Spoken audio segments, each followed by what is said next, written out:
bokkoo aartii magaalaa Finfinnee keessatti kan qopheessinu galgala aartii afaan Oromootiin qophaa'udha.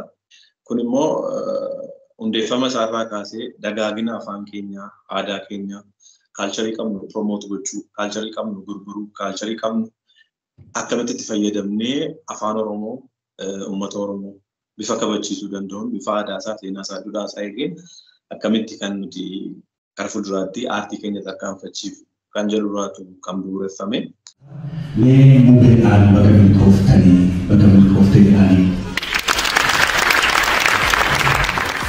Ga'een kee maal achirratti? Qopheessaa olaanaa fi hundeessaa. Situ hundeessee? Hundeeffamni isaa gareedhaani. Jiru hiriyoonni koo ammas na waliin jiru. Hunduu ga'ee mataa keenya qabna achi keessatti. Sana keessatti qopheessaa olaanaan anaadha.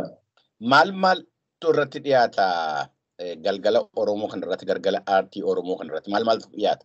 Bokkoo aartii irratti irra caalaa liitireecharii Oromoo irratti kan inni xiyyeeffatu. Sana malee muuziqaawwan jiru. Akkasumas shubbisni aadaa kan ammayyaallee jiru. Asoomni garaagaraa ni dhiyaata. Xiyyeeffannoo kan biraa immoo ijoolleewwan liitireecharii irra jiran, ijoolleewwan aartii irra jiran haarawaa babaasuudha. Sanaan xiqqoo waan nu milkaa'ee seenaa ijoolleewwan suuqa ta'anii babarreessan hedduu jiru. Jaraaf carraa waltajjii uumuu akka jirre gara uummataatti beekaman akka jirre dandeettii jara agarsiisan gochuudha. Sanaan bareeda deemnee jirra. Hanga yoonaa egaa marsaa ja'affaa geenyerra magaalaa Finfinneetti. Yeroon isaa akkam? Ji'a ji'aan ta'amoo akkamiin taasiftu? Hundeeffamni jalqabaa ji'a ji'aan ture. Ji'a ji'aan gochuuf immoo bajeta mataasaa, ispoonsara mataasaa isa barbaachisaa wanti tokko yeroo socho'u. Sun immoo humna keenya ol waan ta'eef yeroo manuu mijatee fi nu qixaayetti yeroo immoo namni quba nu qabaatetti kan qopheessaa jirru. Sanaan amma marsaa silaa ji'a ji'aan ture hundeeffamni isaa garuu yeroo humna godhannee fi namuu nu gargaaruu danda'utti kan hojjechaa jirru amma sa'a kana. Xiqqoo chaalenjii guddaa kan nutti ta'e akkamitti ispoonsara godhatee wanti kun dhaabbataa ta'ee tuffiinsaan ji'a ji'aan hojjetamuu danda'a kan jedhudha.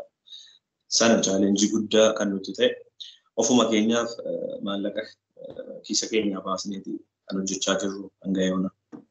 Waltajjii akkamitti maal irratti qopheessitu? Hoteelatti immoo alatti qopheessitu moo akkamitti argattu waltajjii sana? Hanga yoona hoteelota kaan ispoonsara gaafannaa.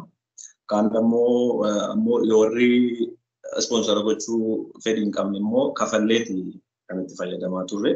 Garuu hoteelota gurguddaa irratti hanga yoona kan qopheessaa jiru.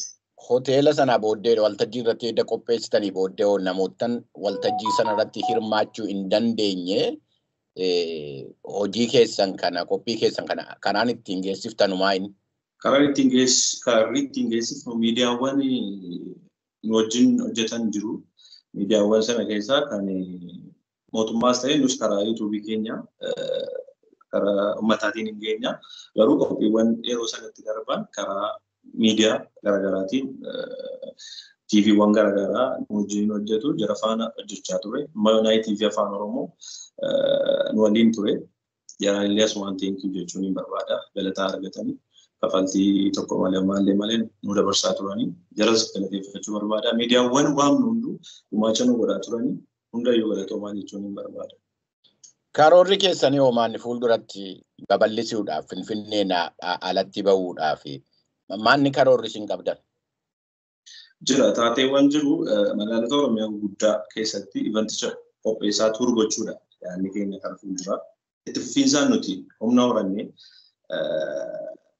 financially stable osoo ta'anii ijoollee asii fuudhanii deemuuf magaalaa biraa bulchuuf hoteela qabanii bulchuuf qophii bareedaa dhiyeessuuf waan uummata illee madaalu uummata waan ta'e nuun illee waan illee dhiyeessuuf qarshii waan na barbaaduuf malee magaalaa kamiyyuu asumaan illee ergaa dabarsuu barbaadu magaalaan kamuu nu waamee invite nu godhee ispoonsara koostii keenya kafar goonaan deemee hojjechuudhaaf magaalaa sana dammaqsuuf aartii Oromoo agarsiisuuf maalirra akka jiru waan harka keenya jiru baasnee mul'isuuf asumaan qophii ta'uu hin barbaadu.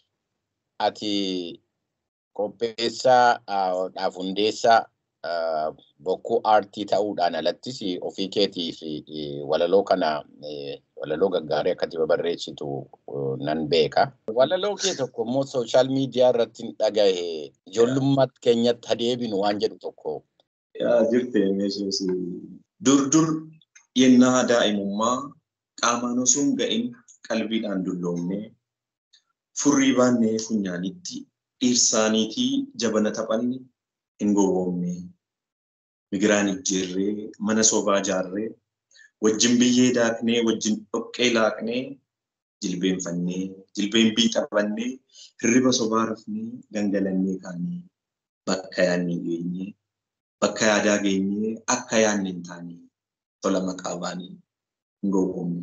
Daa'imummaatti dulloomnee osoo hin beekin har'a keenyarraa kaleessa jiraanne ammoo carroomnee walitti deebinee bara finniisa baafnee wal saalfannee wal qaanfannee nulachuu qummaarnee egaan ga'a qambara qummaaddii cabsii har'aaf ijoollummaatti deebinaa isa las gowwoomne ala nagamnoomne dhirsaaniitii taphannaa deebinee mana jaarree marga haamnee hafannaa dhoqqee laaquu umuriitu nuuf hin eeyyamu kottu wanta umuriin nuuf eeyyamu wal goona daa'ima taanee rafnee of beeknee hirribaa dammaqna.